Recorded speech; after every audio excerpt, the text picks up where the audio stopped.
Right. Camera's working. Servers are working. My voice is working. We're back. Let's go. Oh. Hello, hello. How are we? Jaco is super preemptive in the chat. How are we doing, sir? Feels good. My voice is actually properly back today, so we're not going to do a double slayer. We are going to do the... So we are going to do the VoD reviews from the guys who were in last week. We've got a Strongholds and we've got a Slayer. I'm actually going to change my headset battery because I did not realise that it was on 1 bar before I started the stream.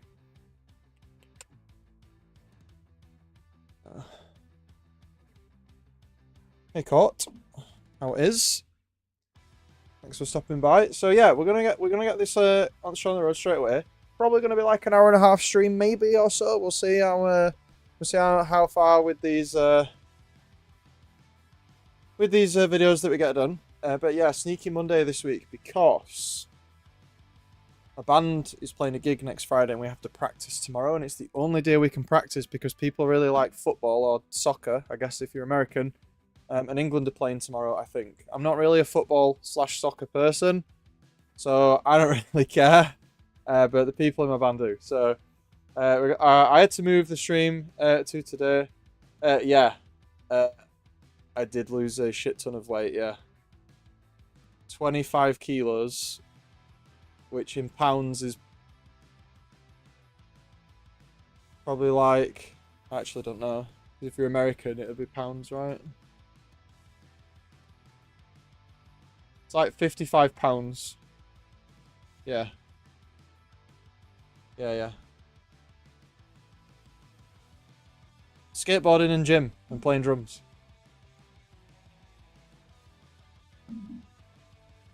It wasn't that tough. It was alright. I mean, we sidetracked a bit here, but like I was actually always this weight. I just put on a shitload of weight last year. So it was like going back to how I was. But yeah, when I started the YouTube channel. Yeah, thanks. Drums out. I love drums, man. I'm hoping actually, again, let's sidetrack the sidetrack here. The plan actually is my band has some studio recordings that are going to be done, and the music you hear on the stream, I'm going to be adding the tracks that we play without the singing in. So that'll be happening soon. We're just finalising some of those tracks. So the playlist for the stream will be expanding. It'll actually be my own band's music, which I'm really excited for. I think that's going to be so cool. Ooh, yeah, but so Jake, I put on a lot of weight just because I ate a lot of shit and I got upset. I had like a bad time with life, but like a herniated disc is a little different. I'd say that's slightly different because that's physical pain. Remember we took the big hiatus at the back end of last year because I had to like, well, I'm still here, right? Like I moved house and stuff basically.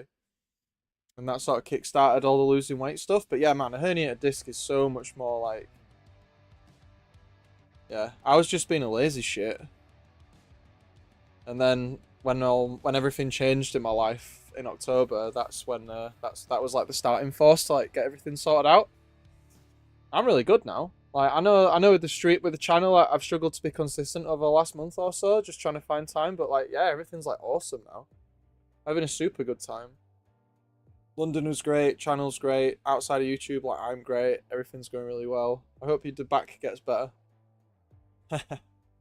Thanks, man. I really hope your back's better. And I agree with Court on you as well. A lot of people, and I've thought about doing videos on this, but I don't think people would watch it. It's surprising how much good sleep and actually exercising helps you get better at the game. Because your reaction time is better, you're more attentive, like all that shit. So yeah, actually looking after yourself is severely underrated amongst esports players in general. And there's a reason why top tier orgs make their players in other esports titles, not Halo necessarily, but in other titles, they force their players to have strict diet restrictions and to go to the gym and stuff. Like, there is a reason they do that.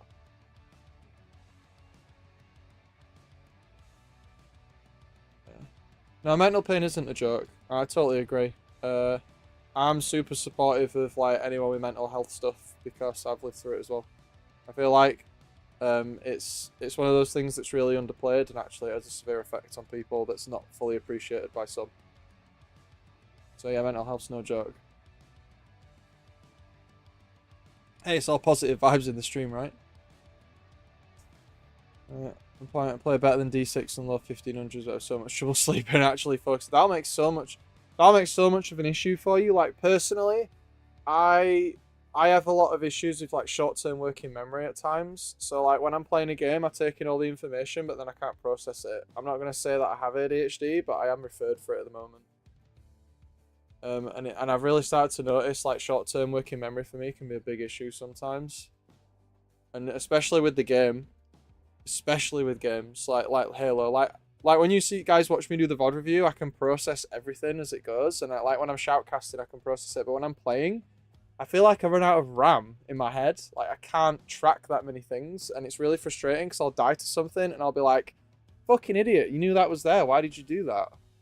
And then yeah, it's just the short-term working memory stuff. So it's not an excuse. It's just like that's how the game is for me, and I think that's why I've really struggled to break like into 1600 and consistently be above 1550. I just have lapses of working memory sometimes, and it's not due to being tired.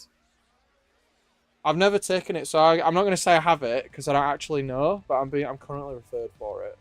So I potentially have it, but it would make sense based on how I am with stuff. And how school was and things. So it would make sense. I just never got diagnosed with it. Because I actually got diagnosed with depression first, which I'm fine now. Like, I've been on meds for like 2 years. But in men, especially, ADHD and depression get misdiagnosed, especially if ADHD isn't picked up when a guy is younger. But yeah, I'm super good now. This is the mental health stuff we're on about, by the way. But yeah, I'm super good now. Like, I'm fine. But especially, yeah. But I've never had, like, Adderall or anything like that.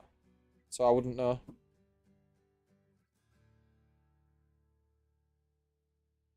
Because it's like, an ADHD brain on Adderall is like a normal brain, right?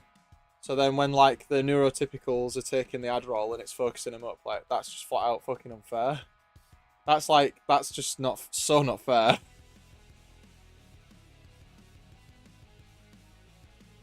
Like, people with ADHD have to take drugs to be at the typical level of focus. And then the typical focus is taking it to go even higher. Oh, it's so bullshit, man. I hate that shit. It's so annoying. Anyway, yeah, I'm always happy to talk about this kind of stuff. Like, I feel like I'm quite open with it. I'm not ashamed. I don't think anyone should be. So, you can operate without ADHD meds. It's something you should also be about. And yeah, I mean, like when I was taking meds for depression, I don't know what the brand names are in America again, if that's where you're from. But in the UK, they like to use things like sertraline and citalopram. Again, I don't know what they are in America. But holy shit, citalopram fucked me up. I was a mess. Going on that and going off of it, I was a total mess. And then I ended up going on sertraline and I was actually fine for that. But I didn't like how it made me feel, so I came off it. I don't like how antidepressants make me feel. And I mean, yeah, I just haven't been depressed. I'm totally fine. Like, I'm not fighting with it. I'm just, well, I don't know if I am, but I'm good. Everyone has down days, right? That's normal. I think a lot of people, how should I say this? I think a lot of people like to say they have depression when they have like one bad day, but what they don't realize is that depression isn't one bad day, it's a series of bad days consistently for no reason. It's very hard to describe how it to people that don't have it, right? Because everyone has down days and everyone has good days, but depression is where you're like constantly at a subpar day for no reason. There's no reason for it. You're just not feeling great constantly. And you can't pinpoint why. And it's shitty.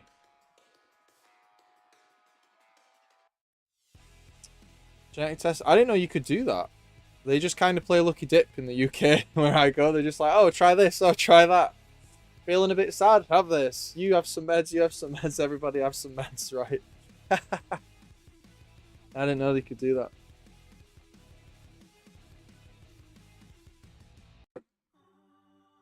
But yeah, super open to the mental health conversations, guys.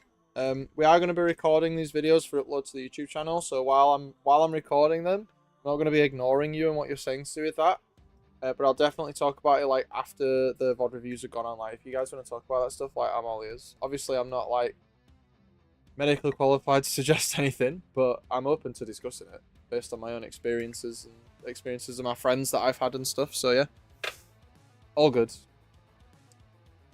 Right. So I have actually loaded up the game already. Oh, there we go. The game didn't load up though. So I've actually loaded up the game already. On this. It's flags. All right, that's pretty cool. I didn't know that. That's very useful because I know that some certain drugs can really mess people up very bad. Also, why is my camera moved? Oh no, it's because in the menu the frame rate and the ping are in a different place, right? Because they're here. Because normally you guys can see my frame rate and ping here, but they're behind the camera in the menu. That's so annoying. 343. Why have you done that? Right, so we're going to be looking. So last week we had 2 players that were in the chat. I'm going to start recording soon. And I don't know if they're here now, but it doesn't matter because I promised them I would do their videos after what happened last week. So I'm just going to move the microphone so it's a little closer so the volume's good. So hopefully I'm sounding a little better now because the levels were a little low. But the microphone's like now totally in frame, but whatever. Who gives a shit? Hey Tim, nice to see you. Thanks for coming in. Sound good now. Bit better. Yeah, it said the level was a little low. I'm not sure why that is. I haven't changed the amplification on the mic, but it's... Maybe I should put the gain up or something. Oh, I know what it might be. So if anyone uses SteelSeries GG for like the headset, because I got like a SteelSeries headset, the sonar thing has a really bad habit of turning the mic down, which is what it's done. It's turned my mic down. Right, so I'm probably going to rip headphone users here. I've got a limiter on, but I might have to turn this down again. So just give me a sec. Right, are we peaking like absolute madman? That should be a little better now. Are we rip headphone users or are we good? Okay.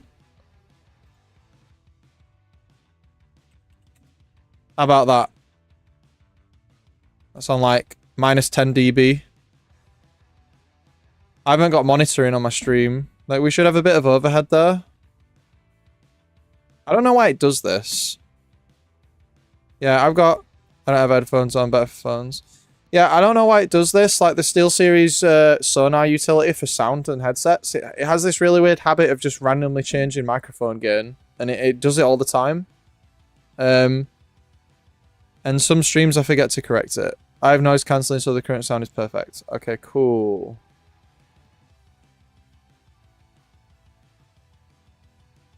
Headphones. Yeah. Yeah, we're good. I'm just going to check some other sound things just before we get started here. I'm sorry that I'm having to do this on stream. I didn't have time beforehand. And with it changing the levels, it can significantly mess up. So I just want to check the... Just going to check the gain.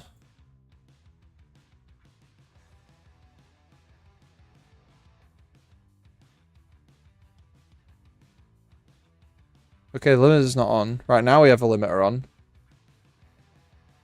So the limiter should stop me from absolutely blasting your eardrums out, but we shouldn't go to it anyway. Hopefully we're not leveling out too much on this. I don't think we're leveling out too much. But if the video is really shitty, then that's going to kind of suck. I'm going to listen to the stream. I don't know why I'm doing this. You guys shouldn't be able to hear it, so there shouldn't be an echo on this.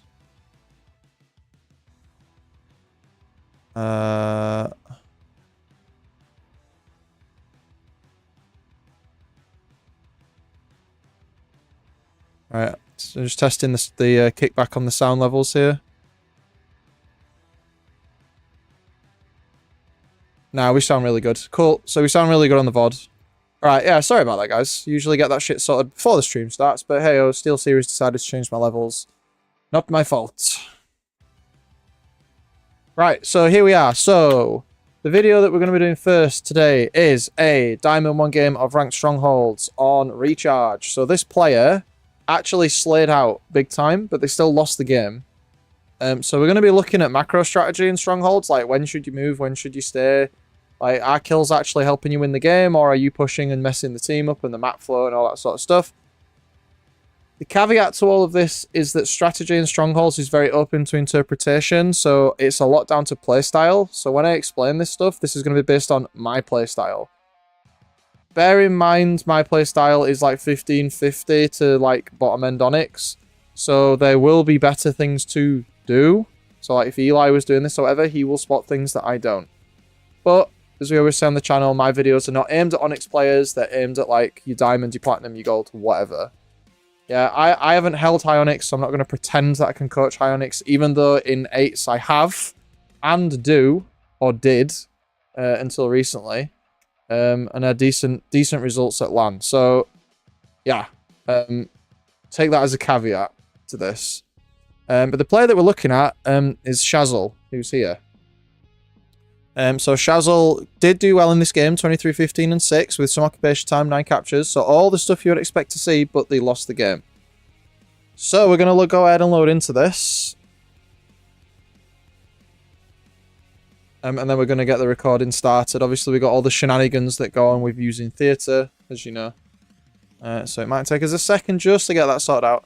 But as always, when we're recording, even though it's going to be put up for a video on the channel, you have a question, you ask that damn question in the chat. Like, just because I'm recording doesn't mean I ignore chat. So please ask questions if you have them, because it'll if it fits and it flows, it'll be in the video. That's the whole point. So I would rather a question get asked in chat than not get asked. Just turn the sound down a little bit so I'm not fighting with it. Game sound on.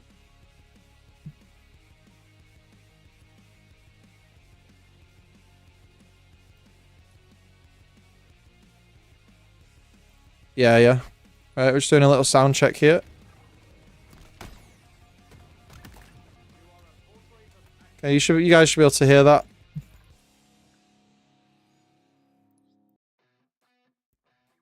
Let's just get the UI checked out as well. I hate this bug with the UI. Like, if you turn the UI off in the wrong order, it disables the reticule for some reason. Kind of soft. Let me turn it up a little bit.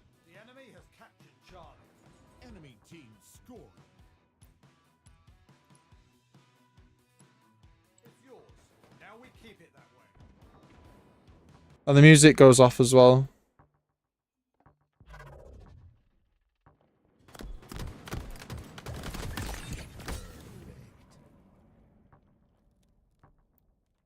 Look at that. So if you turn the UI off in the wrong order, it just turns the reticule off. Okay. Alright. Nice. Okay, so we're going to start recording. Chat, any questions? Fire away. Always great to have them. But yeah, music's off. Sound seems about right. Levels seem about good. We're cooking. Let's get the first VoD review of the day started. Okay, guys, welcome back. So we've got another VoD review here. We've got Shazzle, who was in the chat last week, but got scammed of their VoD review because the servers died before the new operation came out. So today, we're actually looking at a game of Strongholds on Recharge. And the stats for this game from this player were quite good. They went positive. So we're really going to be focusing on the macro play of how to win Strongholds on Recharge, because it is a very position-heavy map. Slays are obviously important, but if you're slaying out and still losing the game, maybe there's some sort of error going on with macro strategy there. So let's get this video started. And it's about Diamond 1, Diamond 1-ish elo. Some of the players are Diamond 2 as well. We're going to play with outlines on. This is Diamond 1, Diamond 2. So I'm expecting there to be some positional errors, not necessarily some slaying errors in this. Maybe some poor control of spawn. Maybe players maybe over-rotating or committing too late or too early to pushers, which again is messing the spawns up. We're going to hop in here with Shaz to see what they're doing. I don't mind the start here to go for the camo, but you should be looking this way. you can slide and look this way, because now if anyone comes here, or here, they're just going to get the drop on you, because you're not looking anywhere. Yeah, so, ooh, okay, we got away with it. The other enemy guy's blind there. How has he not been seen? I think laying low there is the correct play. I think not being aggressive there was the correct play, because he just would have got blasted. Picking up the grapple hook is good as well. The start of the match here, we're just trying to get some control on the map, right? Neither team has gone for B. It's too dangerous. There's a fight that's gone on in control. Nobody's really won it. So both teams are just trying to get some control on the map.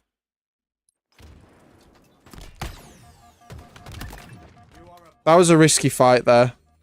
Going for B is the okay play here. It's rotating for C. His team's going to spawn on A now, but that guy needs to die. Oh no, they're going to spawn in golds. So the enemy team has a decent setup here. So what they've done is they've taken the A side of the map and they've taken the C side of the map. So that means that the team that we're observing is going to spawn in the gold side of the map. So it has spread them a bit wide, but it means that they're holding the points for now. In strongholds, what you have to understand is there's obviously an optimal hold, but the optimal hold isn't necessarily a realistic one at this point in time, right? So you have to understand what side of the map you own, and therefore what side of the map right now is the best one to have. And then when you want to change it, that's when you potentially go for the triple cap or the trade. So the yellow team at the moment, they'll probably want to, I don't know, take out 2 players and then get B, and then they can hold like A and B or something like that, and then stop the long haul push in C. This is a nice little flank. The camo is going to run out in a second though. Probably like right about now. There you go. Camo lasts for 30 seconds, we always say. Gunfight was decent there. Nice little 5-shot. Didn't angle isolate from the long haul there. So he probably should have taken this fight maybe over here. And then maybe wouldn't got shot in the ass. We don't know exactly where the enemy player is, so we could look, I guess. Oh yeah, the enemy player was on sneaky. So look at the angle isolation. Like if he was here, maybe he wouldn't have died. Maybe. It's not guaranteed that we know that. But yeah, it's just a maybe. So let's carry on. So angle isolation is really important. Especially at diamond level, where players will more or less kind of stand in the right place. And then they've gone for the triple cap. So it's almost like they've done exactly what we were talking about before. So they've gone for the triple cap, they've got the map control.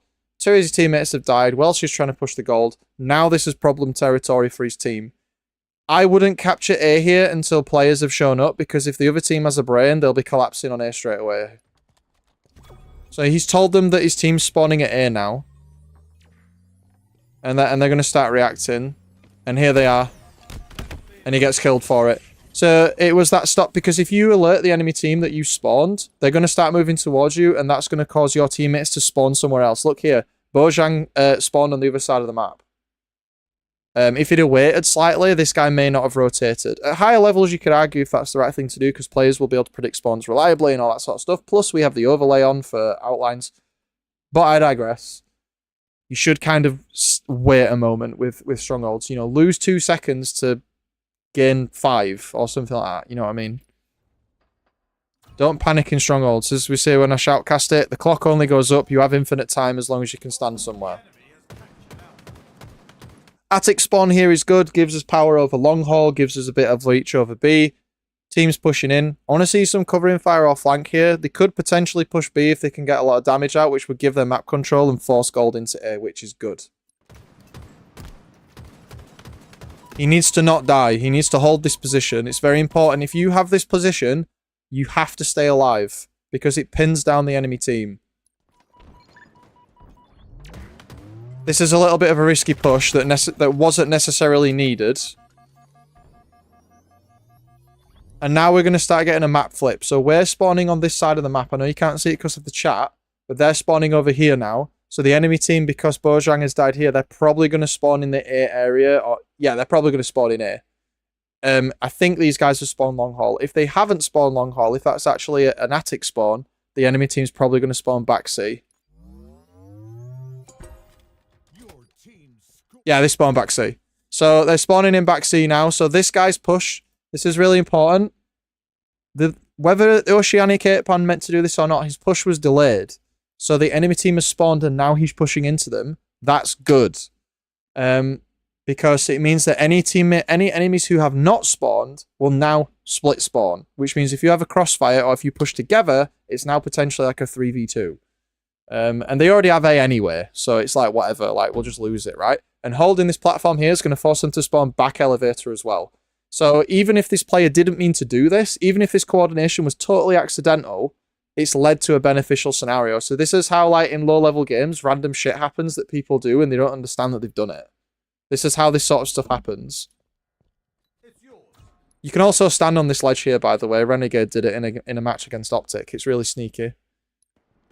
It's like there. You can stand on there. I don't know why you would do it in that scenario, but you can. That was a little bit ballsy. He could have just taken the shots and used the pillar as cover there, because this guy was running in a straight line. He didn't need to go for the beatdown because he got the first shot. So just pay attention to stuff like that when you're playing. If you get first shot, you don't need to punch them. But his teammate gets the cleanup anyway, I suppose. They're taking A. Enemy team is sort of in the C area. So... Alright, we lose it. Okay, I'll shut up. So if we're spawning in gold, this tells us that they're sort of in the control area, maybe pushing the whirlpool area. We need to push out here. We have B. It will be beneficial to push back towards B to prevent losing it. Because if we move and then we die, they'll get a triple cap. But he is moving towards C, which is a little risky. He's giving up that B spawn. So we're going to trade. So now we're in the same scenario, but now we're at C. Angle isolation here, not great. Don't do this. If you're going to stand in the hill, stand here so you can escape. Yeah, you're opening yourself up to too many places here. Although you could argue he's trying to look at both areas at the same time. If he was trying to do that, you could just argue just stand there then. Like, just stand here if you're going to do this, because then you've got cover, right? If you stand here, you got nothing. Yeah, so it's little positioning, things like that that make a difference. The low diamond player will probably stand here. The Onyx player will stand here. Yeah, hey, Mutt. Nice to see you in chat. Yeah, so just bear that in mind. The difference between low diamond and Onyx isn't gun skill, it's positioning. Stand there. Don't stand here. Yeah? Where's he going to go from here? Nowhere. Like there? Well, if he goes there, he still gets shot from here. Yeah? If he goes in the sneaky part, he still gets shot from control. If he goes behind the tower and here, he doesn't get shot from anywhere other than back hydro. And if someone's in back hydro, you're just dead anyway. Yeah, so it's little things like that. Hopefully that you understand what I mean by that. I think staying here now is the right play. Well, yeah, it would have been the right play. We don't want to be too overzealous. Because now we didn't need to push there. We had both areas. Teammates weren't nearby. We don't need to push there. We could have just held near the tank where I was saying he should have stood. You don't always need to push in this game type. You know, holding W in strongholds isn't always the right play. We're getting crossfired now. We should take this. We don't need to fight it. So again, this player's a little bloodthirsty.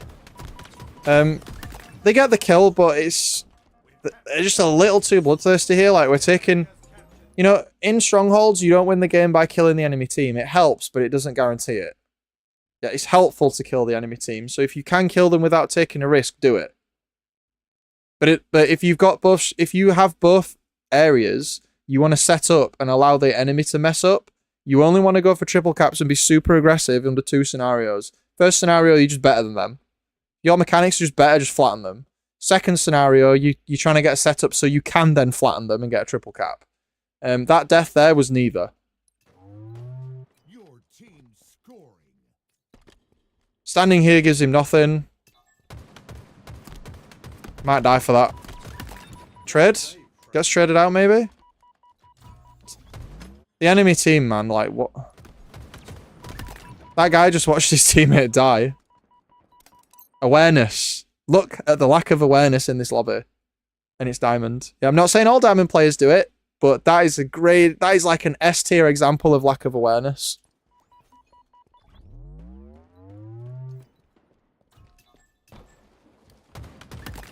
That was some good help. Holding out in this corner is good because it's going to force the enemy to spawn in back B. And they have back B, so that's good.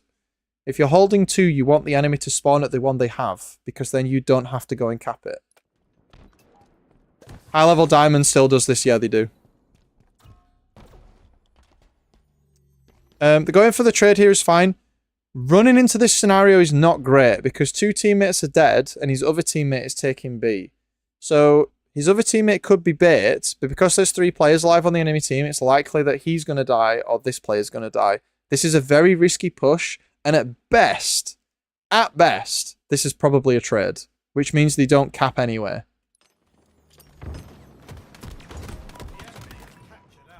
Or the enemy team could just sleep. But do you see how do you see how moving into control and stopping like that, it's caused the yellow player that was alive to spawn in long haul. So they now take hydro. So suddenly a scenario where we were even has now cost us to be trip capped because we pushed and then stopped. Yeah. So if you can't, sorry, my leg's itching. If you can't get the push, don't push, because this was a really clear example of a bad push in strongholds, where pushing and then not taking something because it's a bad fight causes the enemy team to spawn in a good location and trip cap. And now he's stuck. Yeah? That scenario shouldn't have happened. Even though they stopped the trip cap, it shouldn't have happened. Because now we're just kind of stuck. We're not really doing anything.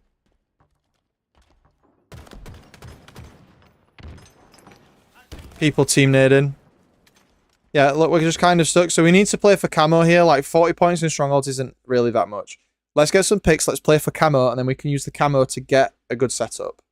That's the thing with strongholds. Like, the game incrementally shifts. You got to think of the game as like a weighing scale, a set of scales, and the game state is constantly tipping like this towards one team. And the further away that balance gets, the easier the triple cap is to get. And that's when you go for the triple cap, when you have the match severely not balanced towards the other team. That is when you want to go for it. And in this instance, for this team, it ain't it, Chief. Like, we need to get the camo first.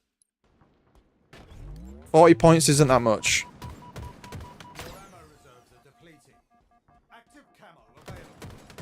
Yeah, and then we lose that. So that was kind of a rock and a hard place there. Took a fight. Other team pushed. He was on his own. Nobody could help him. Camo's up now. 2 people are dead. Other team's probably going to get camo.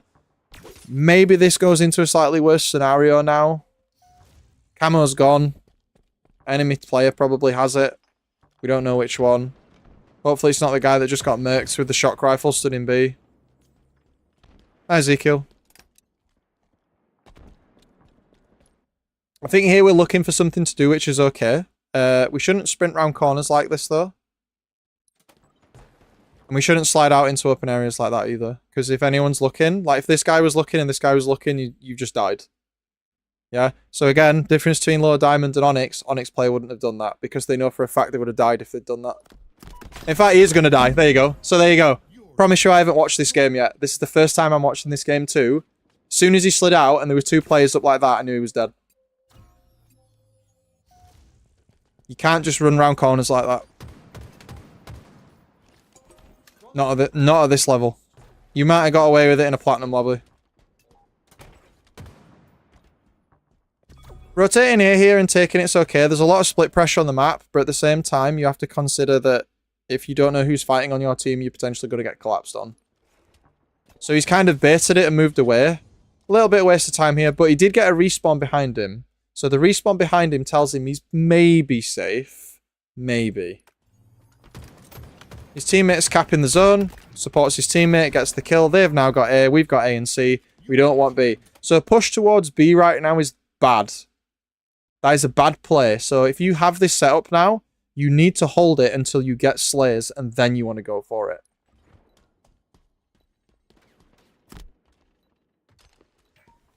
Try and stay alive here. Try and get the recharge on the shield. That was a good win.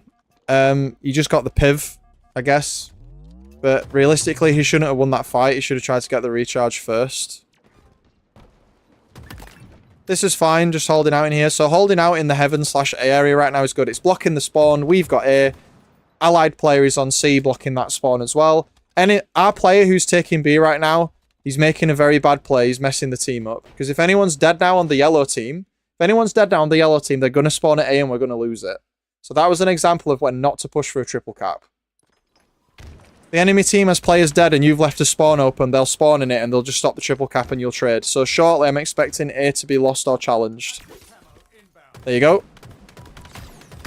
And then we trade out as well, so now they can push from C and long haul, and suddenly we find ourselves maybe getting trip capped.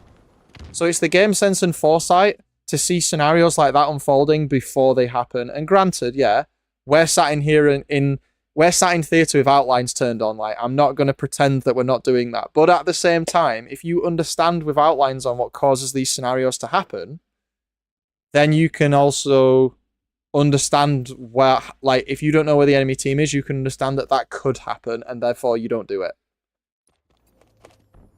Hopefully that makes sense. So we spawn in Whirlpool, they're shooting us from attic. We've got A, that suggests they're in the long haul area, maybe. I do appreciate we don't have kill feed on right now because we're in theatre. Awful place to hang out, by the way. No idea how that guy survived, he should have died. That guy's dead too, running around with no shields up, should have just waited. That's a great crossfire, but unfortunately gets picked out. Sometimes the timing just isn't on your side. And that's what happened there. Sometimes you don't really do anything wrong, and you get got, and that's fine. You can't play perfectly all the time, and it's important to not get tilted by moments like that. It is what it is. Could argue about his crosshair placement and if he should have slid out like that, but he was trying to give covering fire to his team, which is the correct play. He just got timed. Nothing he could do. Again, holding attic is good here. He needs to keep shields though, so there's pressure. We've got B and C. We don't want to push. Not sure why he's moving towards this guy when his teammate's getting attacked, because now he's left the other side of the map open. Holding this corner doesn't really give him anywhere to shoot either, plus he's getting team naded now, so holding this corner isn't great, because first of all, your teammate's got to take damage and before that you can help, because they have to stand here. Second of all, if they're playing on any FOV above 50, they're going to see you when they come around the corner. And third of all, doing no damage. We don't need to push this, guys. And then we get the trade anyway. Totally not worth it. Our teammates are now trying to push A when we have B and C, but there's been a split spawn. So look how it's caused a split spawn in long haul again. Hey, Clouds. Oh. So I'm hoping that we're identifying... It's the timing of pushes that's the issue in strongholds. It's not pushing itself, it's when. Do not push when there are enemy players respawning and you're leaving a spawn open of somewhere that you have. Because if you do that, you're just going to trade. You wanna try to force the enemy to spawn at the stronghold they already have or somewhere really shit. Because if you just give them an open spawn on a stronghold, then what's the point in triple capping anyway? Hey, Superman. So this is where the momentum is starting to shift. So here, we've got lots of slays and we're rotating. So now this is where we start to force split spawns. And now this is where we could potentially triple cap. Because the enemy players are spawning in a staggered fashion where they're not all up at the same time. So we need to get on A, and we need to maybe spawn the enemy team long haul and try to get them to spawn like in the C long haul area. Because we're killing them, but we're not doing anything with it.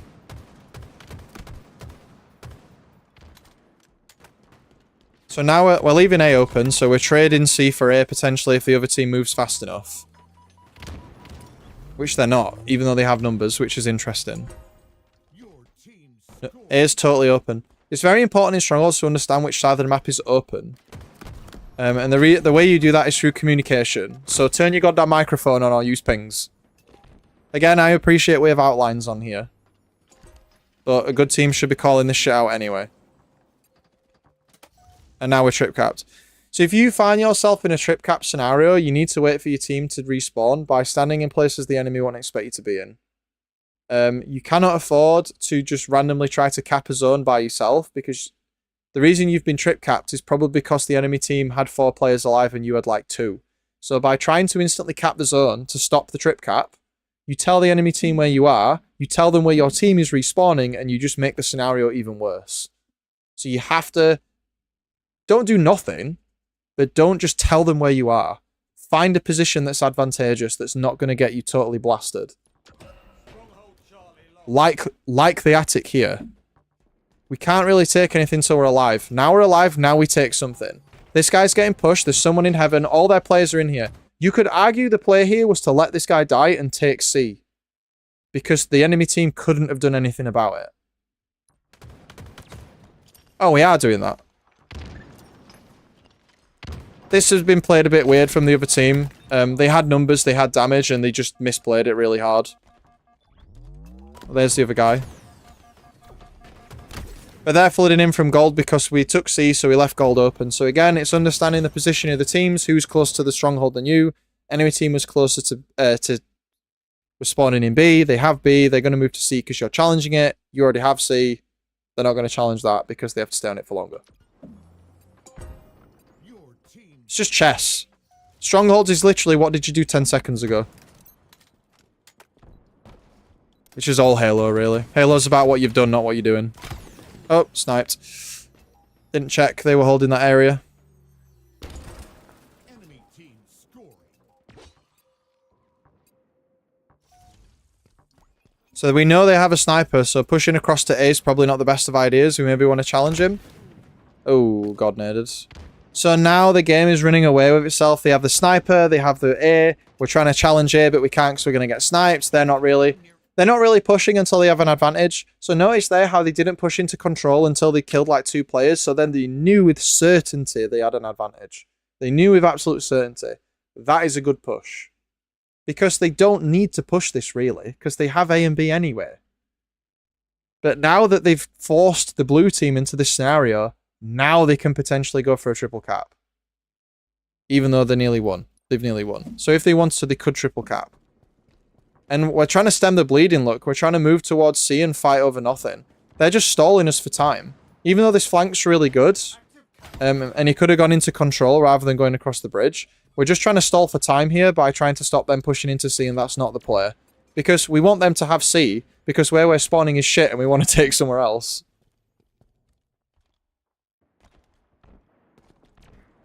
Help him take B. We need B. We need to hold B, not C. Because now we're just in the same scenario again. So this is where the game state and letting the game run away with itself becomes a serious issue. Good position on the window there, by the way. Bouncing the nade off the box like that, really good. That's a useful way to defend C without being vulnerable to pushes as much. Because people tend to not look up there when they go around the corner.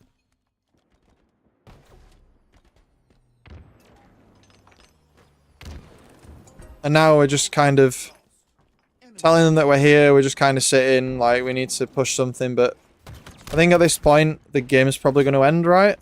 Yeah, the game's going to end. So, quite a few points there to talk about, just overall, you know, the low diamond lobbies, it's not, again, as we said, it's not the pushes that are the problem, it's kind of when they're happening. So, if the enemy teams are staggered spawns and you know they're going to split, push in before they respawn at the other side, because otherwise, if you don't, they respawn and then you've not taken the objective. So you've just given them the other objective behind you when you've not taken the one in front of you yet. Try not to force yourself to constantly spawn in a bad location. We saw at the end of that match that we were constantly running back into C to try to keep it, but actually in that scenario we didn't want C. We wanted the enemy to push into C so we can spawn somewhere else. Because they had control over attic, they had control over elevator. We want them to push us so they lose control over another area so we can do something. It's much easier to push attic from elevator than it is to push attic from long haul, because long haul you just have to go out the door and up the box. Really easy to get shot in the face. From elevator, you know, you can go up through gold stairs, you can flank around onto grapple. There's lots of other options, as well as other walkways that you can take. So this was a Diamond 1 game of Strongholds on Recharge. Hopefully this was helpful to you guys. But we'll be looking at some Slayers in the next one. Again, around Diamond MMR, we've got a lot of Diamond MMR players who are asking for video reviews, but for now, it's been Vanadam. And if you want your video reviewing, come watch the stream on Tuesday, even though everyone here right now is getting baited because it's a Monday. And we'll see you in the next one. So thanks for watching, guys. Stay tuned for more.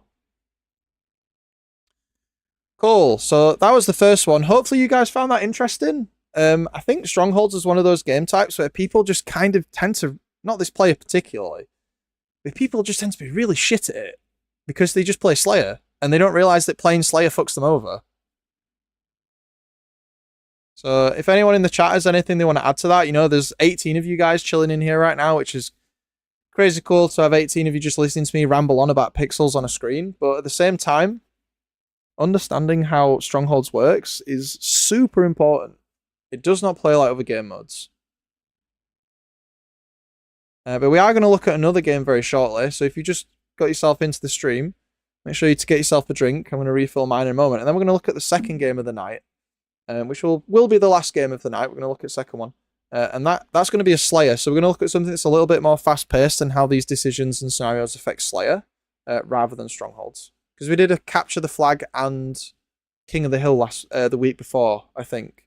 So we're trying to cycle through all the game modes. But oh my god, am I glad that... what was the game mode that they took out? What's that game mode called? Not Insurrection. The one where you have to put the stupid thing down. Extraction. Yeah, thanks, Tim. Extraction. Yeah, so basically the stronger strategies play for positioning. Yeah, you should... oh, attrition hasn't been in. Attrition's the lives one, right, Jesse? I think that's the one where it's like you have lives on a team. That's not the one I was thinking of, but that is a game mode. Yeah. Hey, Grizzly. I haven't seen that in forever, yeah. So basically in Strongholds, you want to play for spawns. It's like King of the Hill. Because one of the things that a lot of... I meant Extraction. One of the things that a lot of players don't factor into playing game types is they don't factor in how much time you lose by having to travel to the objective. And they don't realize that because in game types like Slayer, you are the objective. So wherever you travel, that's where the objective is. But when you play game modes like Strongholds and King of the Hill and Capture the Flag, that's not the case. You are not the objective. So that means that the priority should be to defend the objectives. Yeah? Slayer and Oddball play more closely to each other than King and they're like one group of objectives. Of game modes. And then like you Capture the Flag, your King of the Hill and your Strongholds, they're like another category of objectives. Because in Oddball, you can move the objective, right? It's dynamic. You could kind of argue that CTF is sort of like that, but CTF is kind of a bit of both. But Oddball is definitely more similar to Slayer in that regard, because the objective is mobile, whereas in Strongholds and King of the Hill it isn't.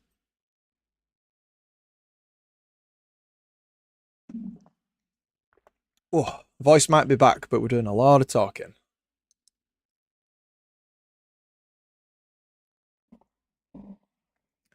If you just joined us, we normally take requests from the chat for the VoD review stuff, but because last week the servers died before we even managed to stream, the 2 VoD reviews we're doing today are actually from players who were here in the stream last week. Next week, we will be back to normal and we will be taking requests live from chat. So if you are here for the first time and you're wondering how you get your video done, or if you're a regular here and you're not quite sure what's happening, you can get your VoD review done by being around roughly when the stream starts, and then we sort of we pick from the list. Normally it's only a few people who ask, so then we take it just in order, or like if someone's been around for a while.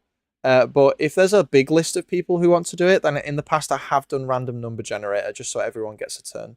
You can submit your own video as well. There's Vanadam Esports at gmail.com in the description, I think, or the Discord. You can do that. When you submit one for review for a video that's on a Friday, when we do that, please send me a link to the video file.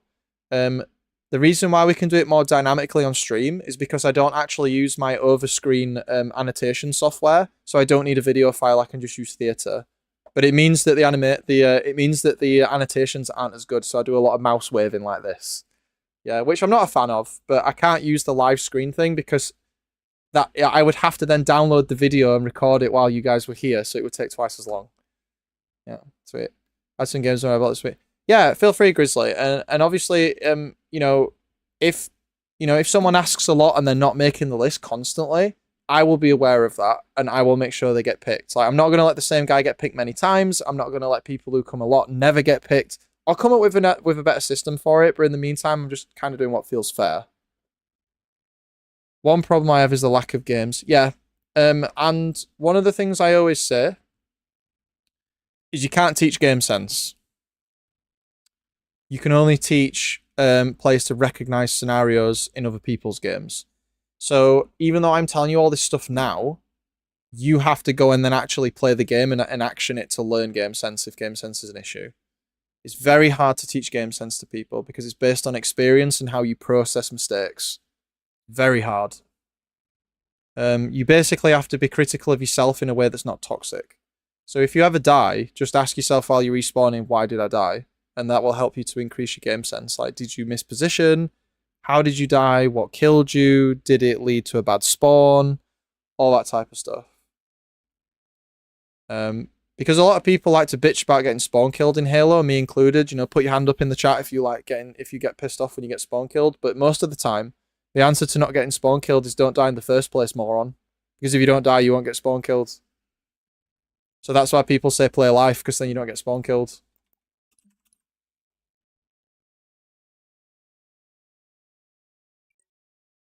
That's fine, Grizzly. Like, whatever rank you are, we still do it.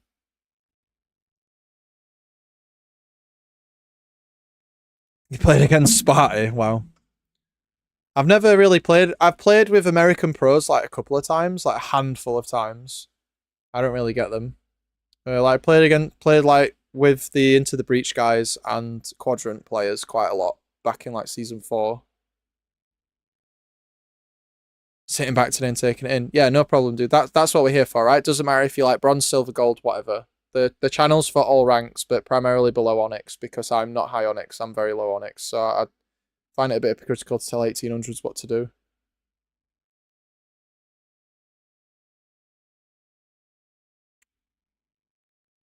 Okay.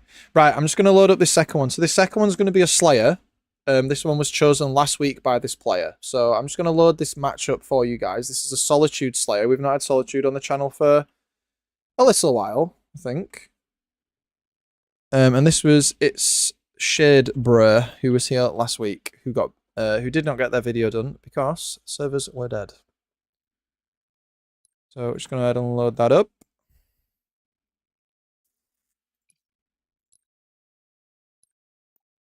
So we've got to go ahead and find this now, because I'm not sure how many games he's played since then. Oh, he played today. He played a CTF and he won. What a champ. Alright, so Solitude Slayer. And this would have been on the 2nd.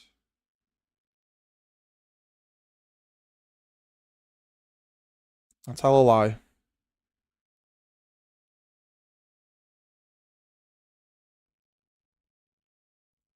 Bear with me a sec here, guys.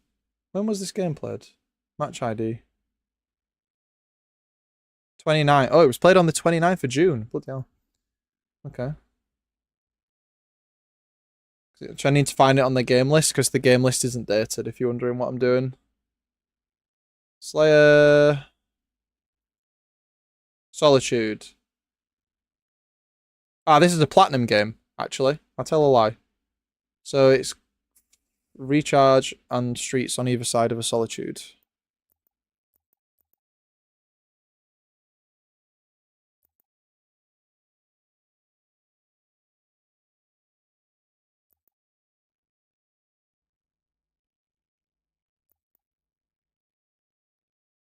That one. There we go. Found it.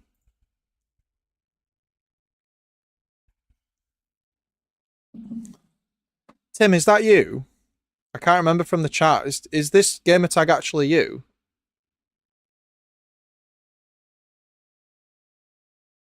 Oh, right. Yeah, sure. If you want a more recent game, that's no problem. I can't remember from last week because I deleted the VoD because people were saying they were getting baited by the stream because we never actually did anything. So I actually deleted it. So I wrote down your gamertag, but I didn't write down your YouTube username.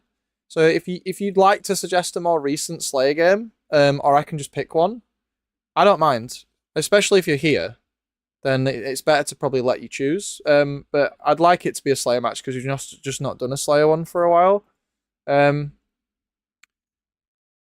I prefer it to be Slayer matches that are close or where you get like rammed, because if I don't mind doing Slayer games where people do really well, but like sometimes it's just right place, right time.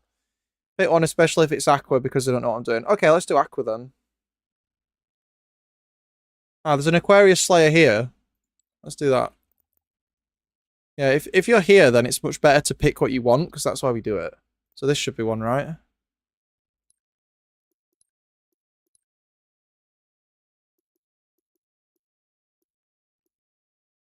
Yeah, so you only went neg 2. Excuse me. So this should be good. This should be good.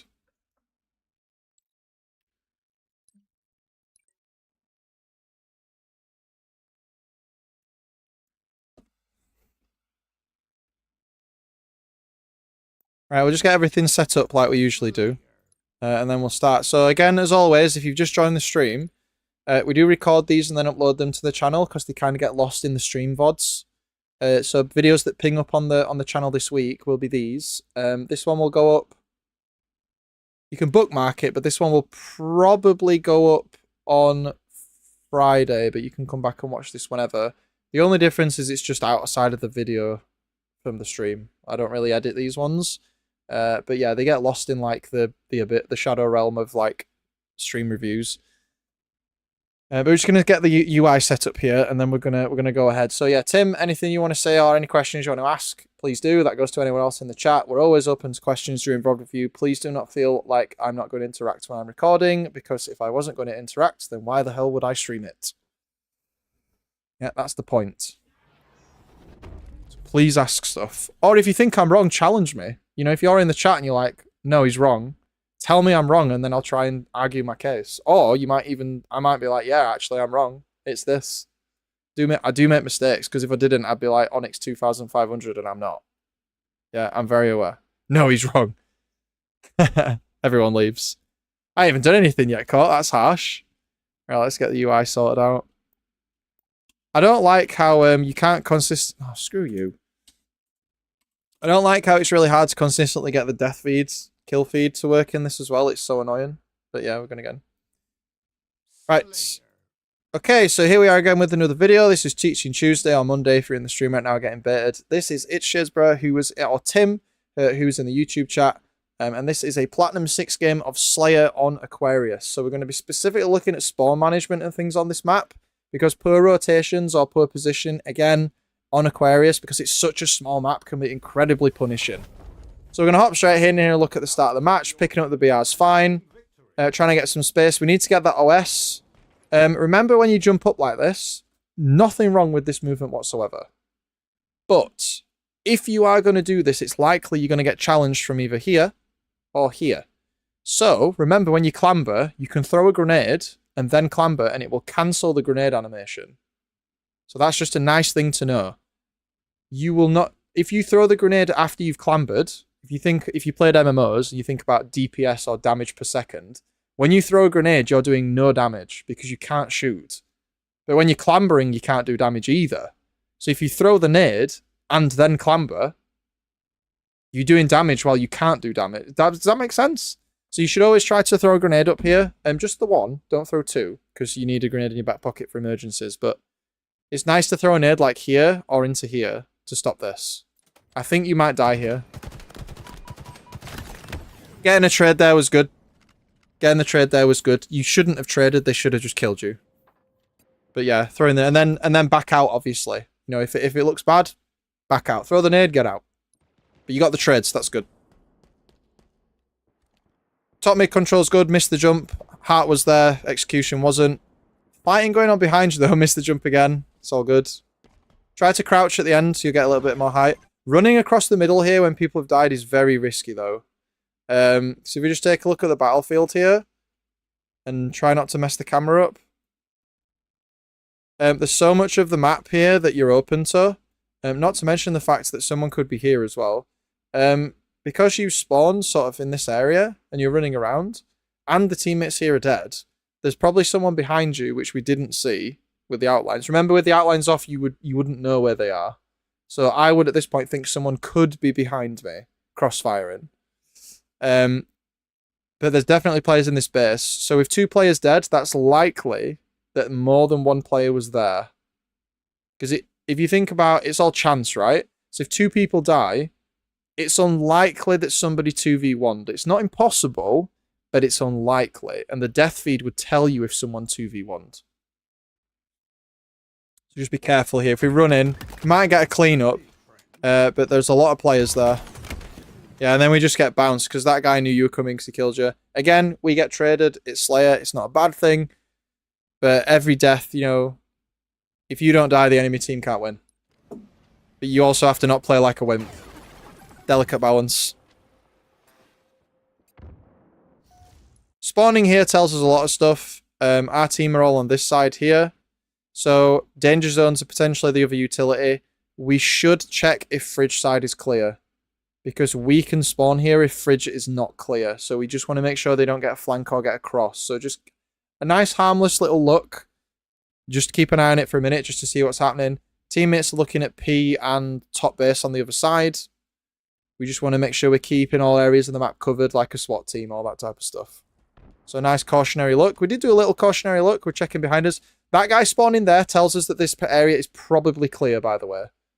So the cautionary look and this guy spawning here, good sign. Pings on top P.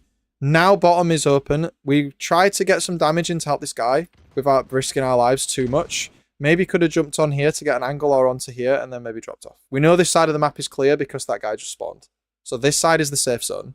This side is the danger zone. We're moving a little bit into danger zone here. Top mid is a little dangerous. Yeah, because if we take fire from here, we can take fire from behind. So the moving up to here was a bit dangerous. Moving across was still probably a little dangerous, but we left car open. So it's about understanding on the map, like, where is open and where is closed. Because Aquarius is so small. So safe zones can change so fast.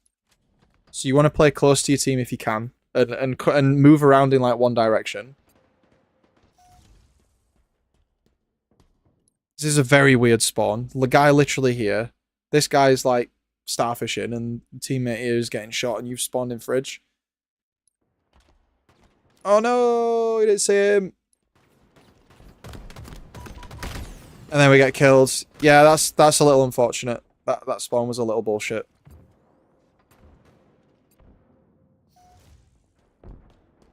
So if just as a thing here, if you're playing Aquarius, you really want the enemy team to spawn in fridge and you want to trap them.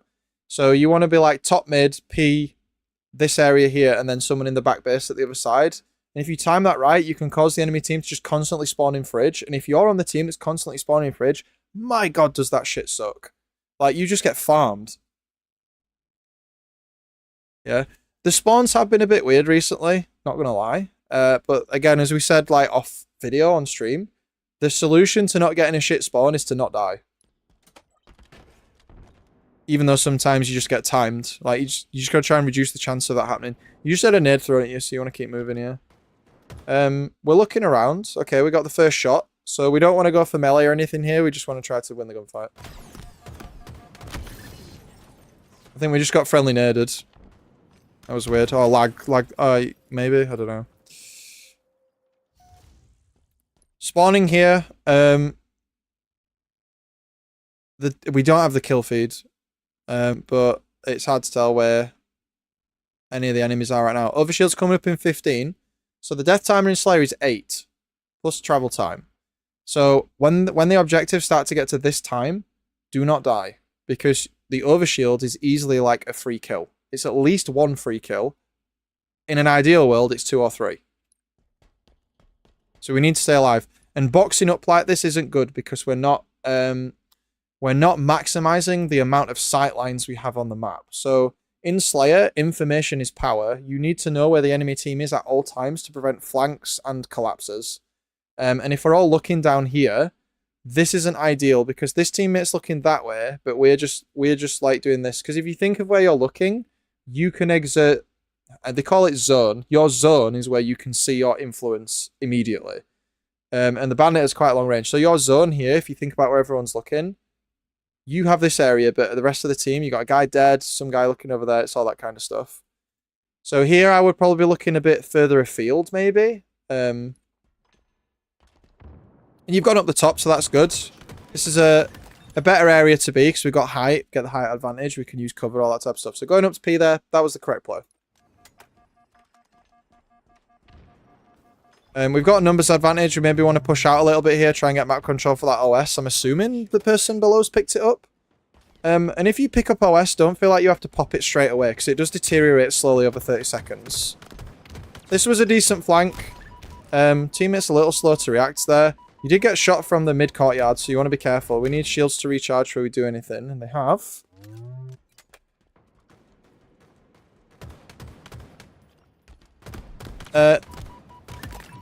So that was well played because we had support from teammates. So what some people would have done there, regardless that we took an extra shot, some people would have just absolutely like rushed that dude. And they would have just died from a melee. So when you have an advantage like that and teammates nearby, there's no point just running in to punch someone. Just do your 25% and let the teammate do the rest, and that's what you did. So it's stuff like that is good, and it will help you to win Slayer games because it prevents dumb deaths. That was playing life. Even though it was only a small decision, it led to a large impact. Here, if you know they're coming this way, standing here isn't useful because you're just probably going to get naded. You want to run top mid and try and get a crossfire. Look, because we're doing no damage, whereas if we're on mid, we get info, we probably get damage. So you want to just try to move around a bit. Plus, if they're coming up here and there's like 3 dudes, you're just dead. Your teammate's got this area, so we want to try and cross it.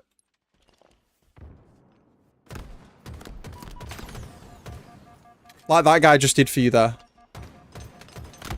But taking that fight there, you could have probably escaped a little sooner. Are you playing on controller or keyboard? Because you spin around quite fast. I think it's controller, right? You're just on high sense. Get a trade again. The thing with trading in Slayer is it's not necessarily a bad thing, but you don't want to trade when you're behind. Controller 4 cents. It looks like the Axel's quite high. You do spin quite quick.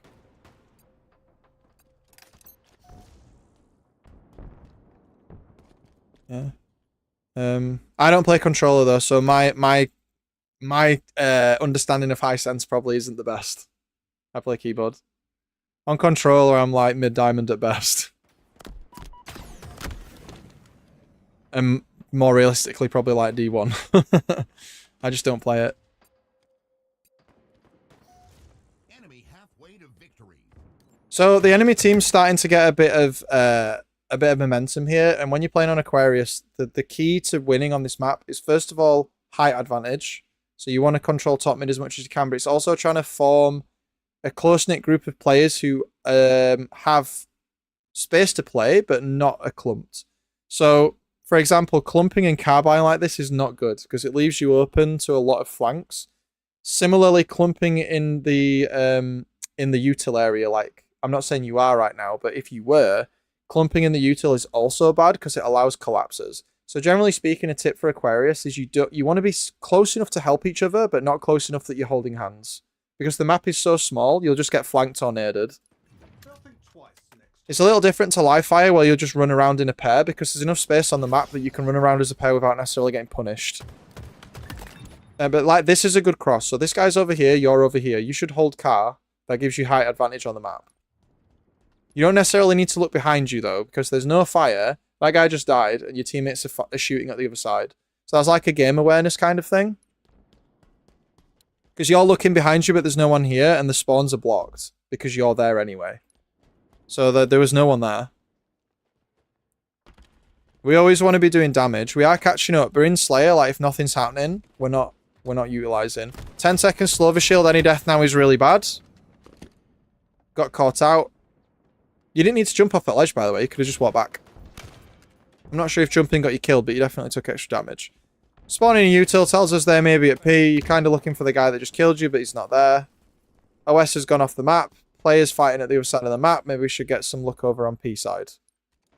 Don't commit, though. We just need to look. Good.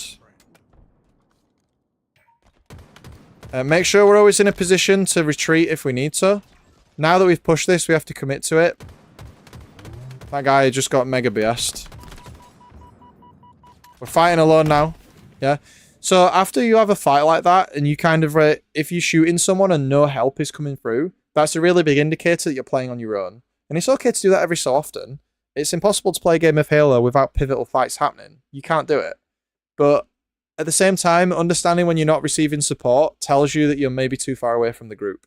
And that there where that guy was in fridge and you shot and there was like 5 seconds, that was a very big telltale sign that either you're alone or you're on the enemy side of the map. This guy top mid is playing very strange. Because his teammates are literally dying in util and he's facing the other way. Yeah, so see how like clumping up in the util here? I mean the spawn was pretty bad, but clumping up in the util is not good because now we've got 1, 2, 3. Can we turn the camera? Look, like we can get 1, 2, 3, 4. So these guys are rotating here. Is there anyone else? Nope. you could potentially get collapsed here by these two players. So we need to get out of here as fast as we can. And it's probably best to just push into the base and maybe go like bottom door, top door or something just to get out.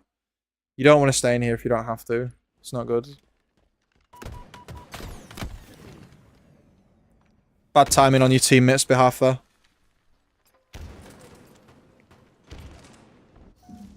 The reason why the game's running away is because you can see the enemy team is constantly getting crossfires and collapses on your team because they're covering sightlines on the map better than you. Not specifically you, Tim, but your team as a whole. Yeah, it's not specifically a you thing. But you have to try to maximize how you can help the team. So if your team is pushing like this, you need to stay here to help them if they get shot. Because if you leave like this now, if they get shot, you can't help them. So there's all this time where these gunshots are going off and we're not shooting.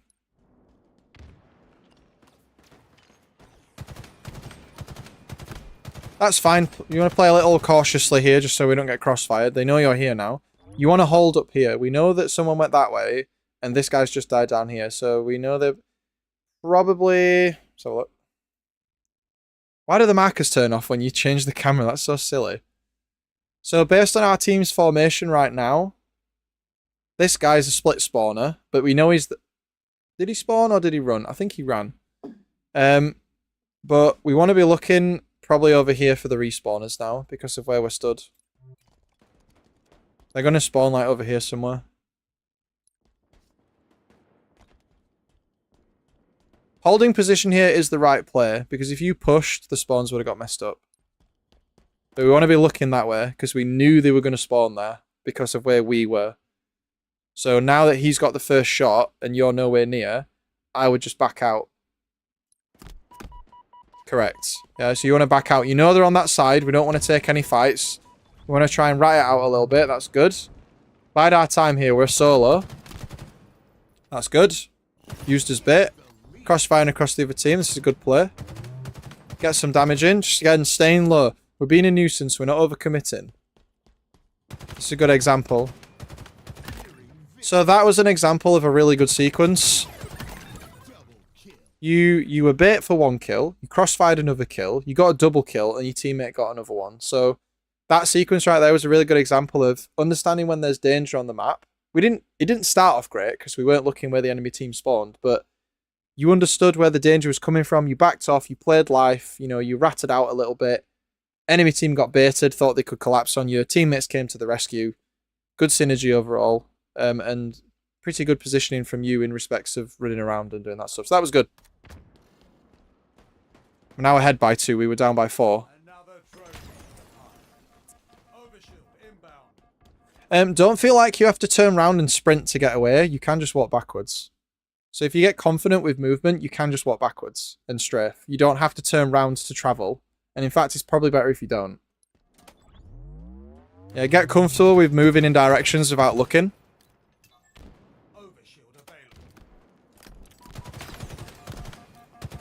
So you're kind of doing it there. You like move back towards the door without looking in that direction. So that was good. Holding this position is good. Maybe it is time to push up a bit because the fight's a little far away from where we are. We've got OS. This guy. So if you have OS, get in that fight. Like you've got extra health.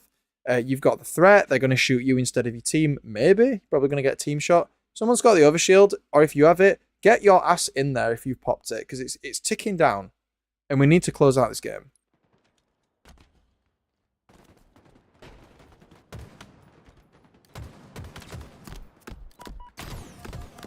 Oh, we don't want to take that. We overcommitted a little bit there. It was fine to just back out once you took that damage. I know when it's like for 49, 44, you're probably thinking, I'll just die anyway. We'll win the game, right? Let me tell you, I casted a game for the HCS Open like 3 weeks ago. A team was on 47 kills against another team that was on 38 and they lost. So a Slayer is not over till it's over. Especially at this. Like, this is still doable. It's not likely, but it's doable. I've seen it done many times. And then we score out the game. So, Overall, like, definitely some good moments of positioning. Aim isn't too bad either. Like, we took some pivots, we won. We didn't get first shot, and we won sometimes. But generally speaking, I think the reason maybe why we've Slayers on Aquarius that you may be struggling is its positioning relative to what teammates are doing. So if you're at the back, it's your responsibility to cover teammates that are at the front. So that could be holding front base. It could be holding top mid. It could be watching the flank. It could be holding car to crossfire towards the other side of the map, which actually we saw you do a few times. So Aquarius is understanding sort of where spawners are coming from and where teammates are going to push. And because the map is so small, you want to maximize time where you're doing damage. That's basically what Slayer comes down to. Who does the most damage? Because if you do more damage than the enemy team, they have less shields than you, they have to run away, like all that type of stuff. What spots would you say to hold the trap in fridge? If we just go back a sec. I'm sorry I can't do the annotations here because we're not in VoD right now. We're actually live in the game, obviously. If you want the enemy team to spawn in fridge, then a good way to block that is you will probably want someone like over here, kind of like CTF, right? So you want someone over here on the base, not in the back, but just on the table here. Oh, sorry, on the front. You definitely want someone on P, because then this locks this area. You want someone kind of hanging here, because then this blocks this area. And then you maybe want someone kind of holding this, like, this courtyard area here. Like down here. And then as soon as they spawn up, you can collapse. The guy down here is being selfless, because he's not going to get any of the kills. But as soon as the enemy team spawns, then you move. Fridge spawns in Slayer are not great. Really bad spawn locations on this map. Fridge is really shit. Front base is awful. So the spawning here is really bad. It can happen if you hold out. And spawning the whole team in util is also really bad. So it's not like the meta strategy is to like get the enemy team to spawn in fridge. It's just an effective strategy. But getting the enemy team to spawn in util altogether is also an effective strategy because it absolutely sucks. Spawning in util, you've got multiple places you can be attacked from. You have zero information on the map because it's so enclosed. You don't have height advantage. You don't have overshield priority. You don't have shotgun priority. The only thing you have is like the whatever they're called, the sizzle sticks, the grenade. No, they're not even on this map anymore. It's stickies, right? So you have nothing. Like the sidekick's not even in there anymore. Like spawning in this area is so shit. So spawning in fridge and spawning here is shit. Spawning in the back base is not bad because you have escape. You have a little hype. Spawning here sucks. Spawning fridge sucks. Spawning under here, not too bad. You can get the plasmas. You've got a bit of freedom. You need an overshield. Shotgun used to be down there, but they moved it, right? And don't forget thruster. I don't think we saw you use the thruster once the entire game. Thruster is top mid for a reason. Because it's good. Thruster is really good. That's why they've moved it from being 2 on the map to 1. Because they realised, actually, it's too good. With those positions, would you say they spawn yellow or blue? If you're holding top mid, it doesn't necessarily matter. But they would, with those positions, they would probably spawn in blue. Because you would be holding like this fridge here. And then like on the stairs. And then the other player would be holding like this area here. Probably. But it doesn't matter if you split spawn the enemy team, because technically in Slayer, you want them to split spawn alternating, because then it's a 4v2. So if you split spawn them, it's fine. Just crush them, and then split spawn them again. This wasn't the game, but I had a game where I spawned in blue base with enemies flanking from fridge while my teammates were car side. I thought the yellow map was open. Sometimes the game will squad spawn on enemy play. So sometimes the game will do what's called a squad spawn. Not necessarily as much in Halo Infinite, but it does do it. So if an enemy player isn't in combat and there's an open spawn nearby, it will spawn you near them. If enemy players are in combat, it will not spawn their allies near them. I don't know why I said enemy players there. If your teammates are taking damage, you probably won't spawn near them. If your teammates if your teammates haven't taken damage, you probably will. And you see that a lot in streets where like you'll come towards the PD area. And the ball will be in PD, and the ball carrier will have like 2 enemy players around him. But then because he's not taking damage, someone spawns like back A or something, and then you're like, how the hell did the enemy team get here so fast? And it's because you've not started combat yet, so the game doesn't register the danger as high because you've not started combat. But once you start combat, it does register it as high, so then it'll probably spawn you in C or something. I think that's the correct way of doing it. Squad spawns do exist on Infinite, but they're just not as high priority. Not like in other Halo games. Like Halo 3 was like squad spawn central. From memory. And Halo 2 was pretty bad for it as well. Like you would get people like respawning on top of you while they're getting killed. Sometimes. So anyway, that's been the second VoD review of tonight. That's been Slayer Aquarius, Platinum 6. Again, if you want your video doing, then get yourself in the stream. Teaching Tuesdays. Tim was here when he got baited, but he's also here again.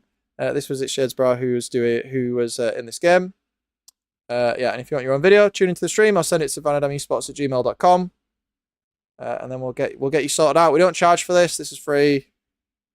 All that type of stuff. Tim did not pay me or anything for his VoD review. So get yourself in the stream, get yourself subscribed to the channel, get your VoD review done, and you can talk to chat and myself and ask questions while we're doing it. But for now, it's been Vanadam, guys, and we'll see you in the next one. Thanks for tuning in. Cool. So that was the second one. Neb, you can be the next one, but it won't be today, unfortunately. Because my voice has come back, but it's feeling it. How are you doing, by the way? How is Neb? What time do you usually do these first time tuning in? So, Ashley, we usually do these on a Tuesday, but I've had to switch the streaming day this week to Monday because I'm meant to have band practice tomorrow. Because we have a gig next Friday. So, normally it's a Tuesday. Normally it's around 8 PM UK time, which is I want to say European Standard Time. CST, I think it is. European, whatever. Central Standard Time. Whatever the UK time is, it's at 8 PM. So if you're in America, then if you're like East Coast, then add like 5 hours. Oh, sorry, take 5 hours off. It's probably like early afternoon for you, if that's where you're from. But we're every Tuesday at 8 PM, roughly. Took a long break from Halo. I'm going to be real with you all in the chat right now. Do you want to know when I last played a ranked match? Because I love doing the VoD review stuff because it keeps me fresh with the game. I'm not going to tell you that I've been playing ranked a lot recently because I haven't. The last time I played ranked was the 15th of June.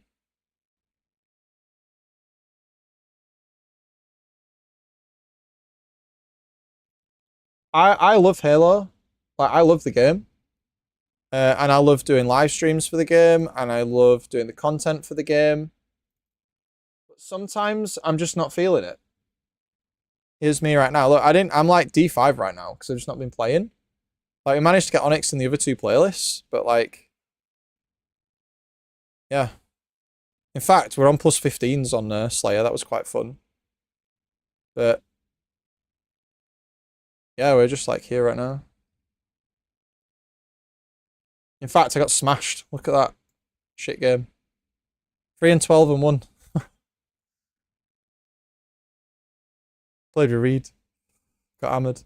So, you know, that's just sometimes how it is. And, you know, we'd sit like every season my max rank's gone up. But, you know, it's just how it is. Sometimes you need to take a step away from the game to then come back. And that's usually what helps you to get better. It's that time. But I did play the other playlists this season and get Onyx in those. But yeah. Ranked Arena, we've been Onyx, but then we lost it. So it's just about putting the time in, right? So if that affects your viewpoint of my opinions and stuff, that's fine. I respect that, but I've been Onyx every single season in operation so far and in multiple playlists, so form your own opinions on that. I'm not really here to like defend myself as players that are way better than me, but I'd like to think I at least know what I'm doing. Nearly got all my Infinity Stones. 3 out of 5 ain't bad, right? Also, just so I've got it ready, would you prefer something recorded for VoD on? I could do it with recorded for VoD on if you want, Neb, but if you just want to do it on stream. Because another thing that I should say to you guys is like when we're going through VoD reviews, is there's no point talking Onyx strategy in a platinum match. because there's so many other factors that are not there that it's pointless. It's like trying to teach someone to sprint when they can't walk.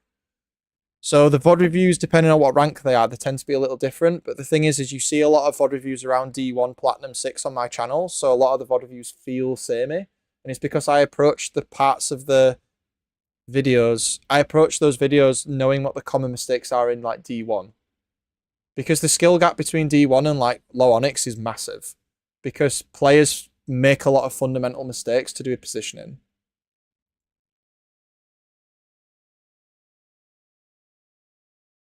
Can't get over ranked games no more. That's fine. If it's an 8s lobby though, will you let me know? I'd rather not do an 8s lobby because 8s is totally different to ranked. So if you do send a video in, Neb, I would prefer it not to be 8s. Because the way that you coach 8s is completely different. Because you all have comms, right? Both teams have comms. So it's not just how your team that plays is different, but it's also how the enemy team plays is different. So for anyone who doesn't know, when we VoD review ranked gameplay, you have to understand that ranked gameplay and like HCS open gameplay, even if it's like amateur teams, it is totally different. Totally different. Because in ranked, you don't have comms, you don't have synergy, you don't have strategy, and you don't really have any established ways of winning the game. There's so many wild cards. In a pre-made lobby of 2 teams of 4 stack versus 4 stack, so 8s, both teams have comms. Both teams have roles for each player. Both teams have chemistry. Both teams have a strategy. So the way that the map plays is totally different. Because you can't, in ranked, for example, and I know we're kind of going off the rails here a little bit, but like in ranked, like you could hold Attic in a setup on a recharge and then it's fine. But like holding Attic in an 8s lobby is so much more difficult because the enemy team will call you out and they will focus your ass down straight away. So your teammates will have to play differently to defend you because there's coordination. So that's why a lot of time players who are like high diamond in ranked, they actually do okay in 8s because 8s is different. And vice versa. And when I've coached 8s in teams and done LANs and stuff, the way that we go through those games is very, very different.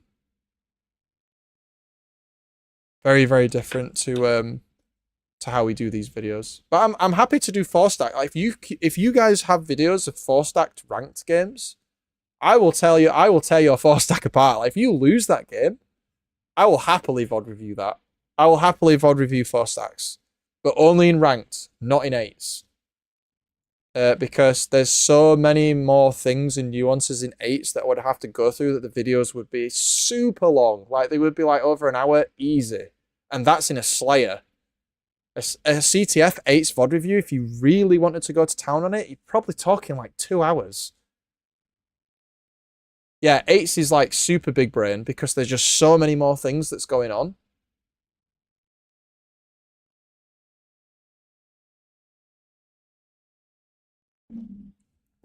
But yeah, this is where I'm at right now. I haven't even tried to do this season yet.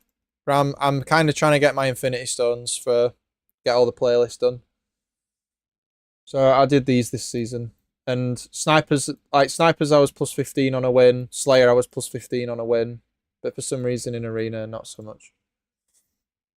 For the same reason why people play better in 8s. I mean, personally, I prefer 8s to ranked. Because the game makes sense. Ranked is such like a pot of random shit happening that when you learn to play ranked, you're learning to play the game with a lot of wildcard elements going on at the same time, which means you cannot play to a strategy because you have to play reactively. There is a strategy that you employ, but you have to play reactively to the players you're against. When you play in 8s, it's not so much the case. Because in 8s, you will have a strategy for the team. Curveball after curveball. Yeah. Basically. Yeah, let's turn the music back on, by the way. I just realised the music's been off. For those of you that weren't here at the start of the stream, by the way, the music will be getting updated soon. Because the bands that I'm in we've just got a load of the tracks mastered. So in the background music will be changing to, well, not changing, but I'll be adding in my band's music, which is similar, without the singing on. Which is really cool, because I really feel like the playlist has been the same. Well, it's been the same since we started, which is like nearly 2 years now, which is crazy. To say that we're nearly at like 2,000, what are we on? 2,800 subs now? We're nearly at 3,000 subs, which is, for 2 years, that's really good. Make sure to check mods chat after the stream. Yeah, I will do. I will do. But it's good to see you again, Neb. I feel like it's been like an eternity. For those of you that are new here, Neb's been a mod for a while, and we played the 2v2 Infinite tournament at the HCS London, and we did pretty decently. We got to round 3, which was like top 16, so it's like rank 12 to rank 16 in Europe for 2v2. So yeah, Neb's been around for ages. He has the unfortunate pleasure of knowing me in real life. I think it goes without saying though, Neb, that if it was like Marine and Warlord, we definitely would not have won. We definitely would not have won. We'd have got absolutely fucked.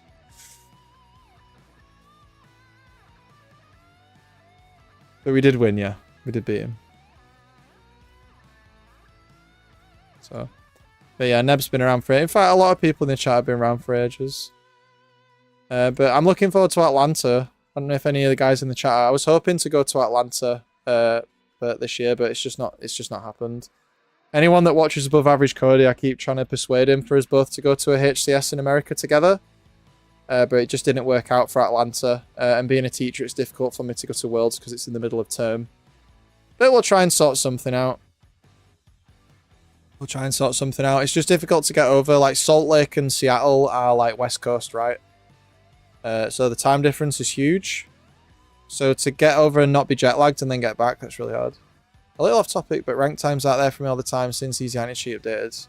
Game ping is 70 to 160. I'm not going to lie. It's definitely a case that less people are playing the game. Right? But it's not to say that there aren't people playing the game. Other streamers like iSpiteful, if you know who that is, he's quite popular. He's got quite a lot of subs. He has to, like, people like that, and yeah, I've even considered it. We use VPNs to connect to America because you literally just can't get games. So if you're queuing from America, Shotgun, I don't know really how to help with that. But if you're queuing from EU, then unfortunately, or Australia, then VPN. They've already said they're working on the next Halo title though, so like my channel will, like, I'm still going to cover Infinite. I'm still doing videos on VoD reviews for Infinite. I will do a stream where I play Infinite. I'm just not feeling it right now. And we do all the usual bits and bobs. Maybe a customs game, maybe a custom stream or a match composer stream soon. People tend to enjoy those. But I'll be covering all the stuff with the new Halo game. I'll be covering stuff like if any big changes come in. I'll be doing what I always do. I'm not going anywhere. I like Halo too much.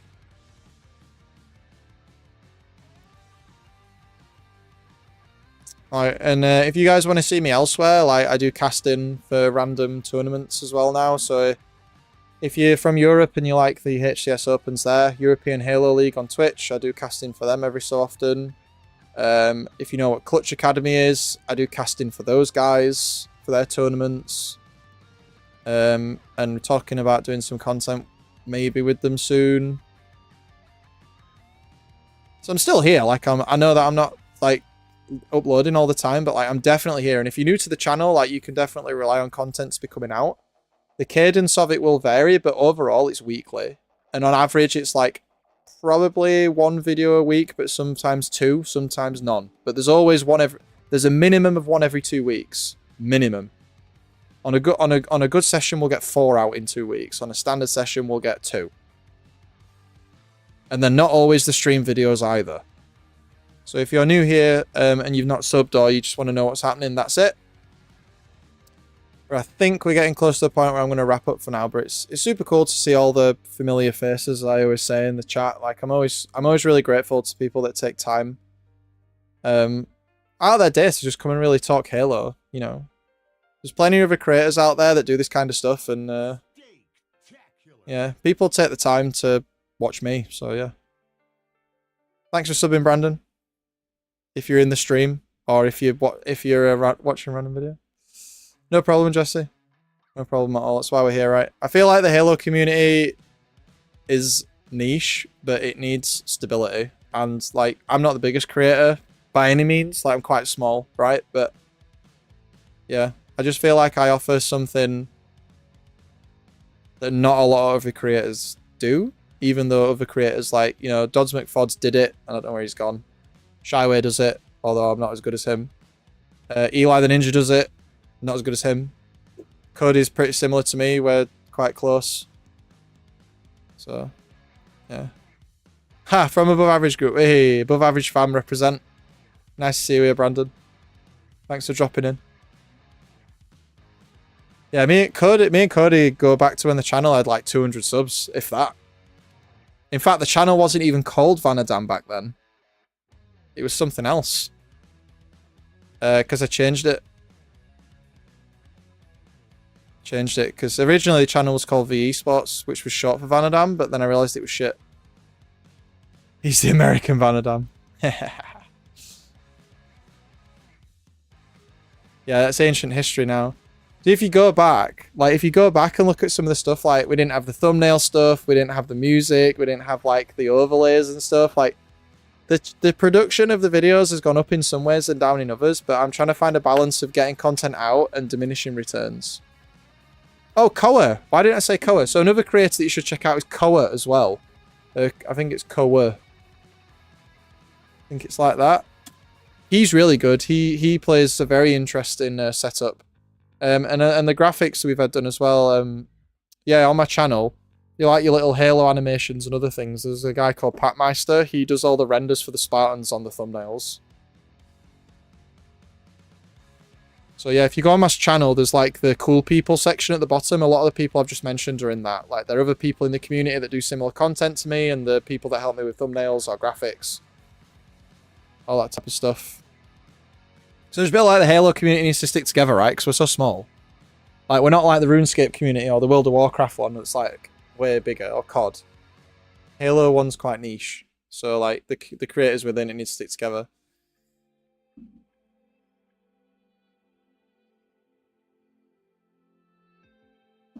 Oh, but my voice is starting to die.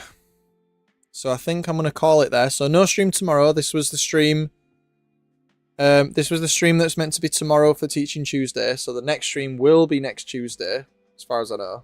Unless my band decide they need to practice on Tuesday again. Which then it'll be on Monday or Wednesday. But there'll be a notification that goes out for that, and I'll know more preemptively. I literally found out I was practicing tomorrow like 2 hours ago.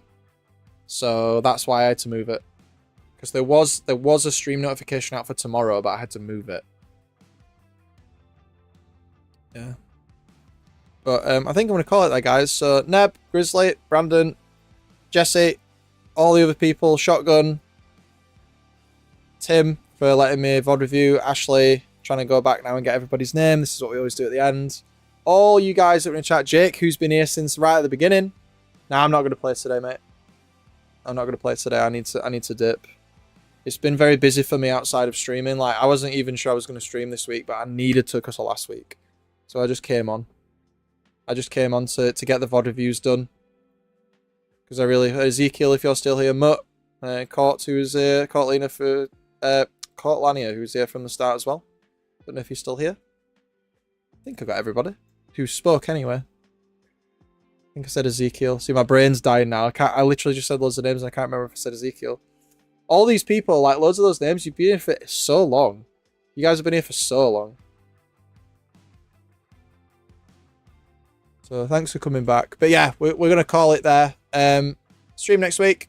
Videos going up this week and next week. And I'm thinking, let's play, I'll play next week. Because I won't be as tired, but I am quite tired. Thanks for the VOD review. Aquarius, one of the worst maps. It's one of my worst maps too.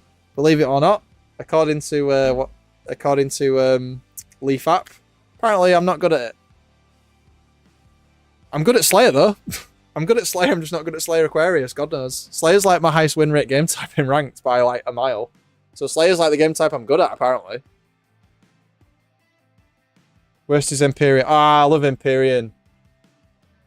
I'm good at Empyrean, Jake. We'll have to do an Empyrean video again just for you.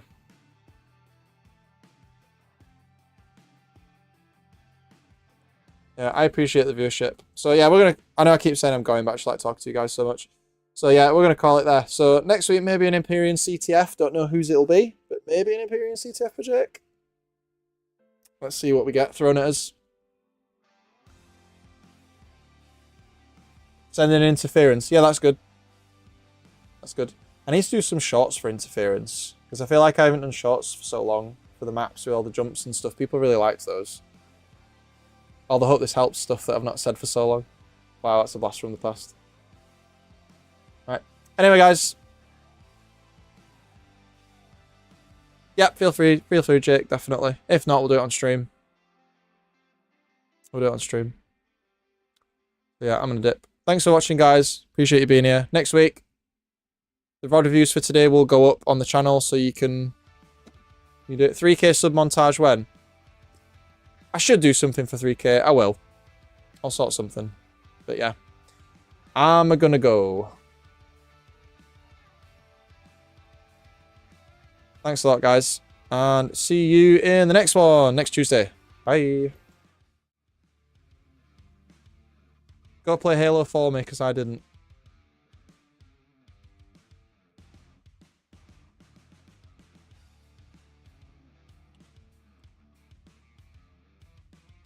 And enjoy the rest of your evening wherever you are.